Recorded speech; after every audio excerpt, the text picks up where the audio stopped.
రాష్ట్ర ప్రభుత్వం ఇవాళ విచక్షణ రహితంగా ఏదైతే సిటీ బస్సు ఛార్జీలు పెంచిందో దాన్ని నిరసిస్తూ బీఆర్ఎస్ పార్టీ తరఫున ఇవాళ చలో బస్ భవన్ కార్యక్రమానికి పిలుపునిచ్చినాము.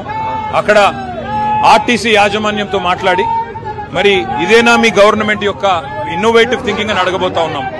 ఇవాళ రాష్ట్ర ప్రభుత్వం ఏం చెప్తోందంటే ఇదేదో చాలా గొప్ప పని మేము చేస్తున్నది అన్నట్టుగా మహిళలకు ఫ్రీ బస్ ఇస్తున్నామని చెప్తున్నారు. మహిళలకు ఫ్రీ బస్సును మేము స్వాగతిస్తున్నాం. కానీ మహిళలకు కూడా ఇవాళ బస్సులో సీట్లు దొరకని పరిస్థితి ఉన్నది. మహిళలకు కూడా ఇవాళ ఇబ్బందులు ఎదురవుతా ఉన్నాయి. బస్సుల సంఖ్య పెంచండి, అట్లాగే ఏసీ బస్సులకు కూడా ఫ్రీ బస్సును అమలు చేయండి. మేము కాదనట్లేదు, మేము స్వాగతిస్తున్నాం.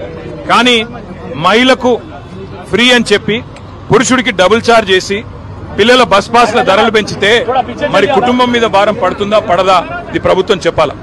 బీఆర్ఎస్ ప్రభుత్వం ఉన్నప్పుడు నెలకు 120 కోట్ల మరి గ్రాంట్ ఆర్టీసీకి ఇచ్చి ఈ సంవత్సరానికి 1500 కోట్ల గ్రాంట్ ఇచ్చి ఆర్టీసీని కాపాడుకునే ప్రయత్నం చేసినాం. మీరు ఇవాళ 2 పనులు చేస్తున్నారు. ఒకటి, ఎవరైతే పబ్లిక్ ట్రాన్స్పోర్ట్ ని ప్రజా రవాణాను వాడే పేదలున్నారో మధ్యతరగతి ప్రజలున్నారో వాళ్ళని నడ్డి విడిచే ప్రయత్నం చేస్తున్నారు. అట్లాగే మరొక వైపు ఆర్టీసీని ప్రైవేటీకరించే ప్రయత్నం చేస్తా ఉన్నారు. కార్గో సర్వీసులు గతంలో 100 కోట్లు ఆర్జించేది సంవత్సరానికి ఆర్టీసీ కార్గో. కేసీఆర్ గారు ప్రారంభించారు కార్గో సేవలను. మరి మీ ప్రభుత్వం ఇవాళ ప్రైవేట్ వాళ్ళకు అప్పచెప్పి నెలకు 3 కోట్లకే అంటే సంవత్సరానికి 36 కోట్లకే మరి కార్గో సేవలను కూడా ప్రైవేట్ పరం చేసింది. అట్లాగే ఆర్టీసీని కూడా ప్రైవేట్ పరం చేయాలనే ఆలోచన కనబడతా ఉన్నది. ఒక కుక్కను చంపే ముందు పిచ్చి కుక్కను ఎట్లయితే ముద్రేస్తారో ఆర్టీసీ నష్టాల్లో ఉన్నది అని చెప్పి ఇవాళ ఆర్టీసీని ప్రైవేటీకరించే ప్రయత్నం ఏదైతే రాష్ట్ర ప్రభుత్వం చేస్తున్నదో తప్పకుండా దీన్ని బీఆర్ఎస్ పార్టీ తరఫున నిరసిస్తున్నాము. తప్పకుండా ఈ పెంచిన ఛార్జీలను వెంటనే తగ్గించాలని డిమాండ్ చేస్తున్నాము. నెలకు ఆర్టీసీ కనుక కష్టాల్లో ఉంటే తప్పకుండా ప్రభుత్వమే ఆ నష్టాలు భరాయించాలి. ప్రపంచవ్యాప్తంగా ప్రజా రవాణా ఎక్కడ చూసినా నష్టాల్లోనే నడుస్తుంది. లాభాల్లో ఉన్నది చాలా తక్కువ చోట్ల.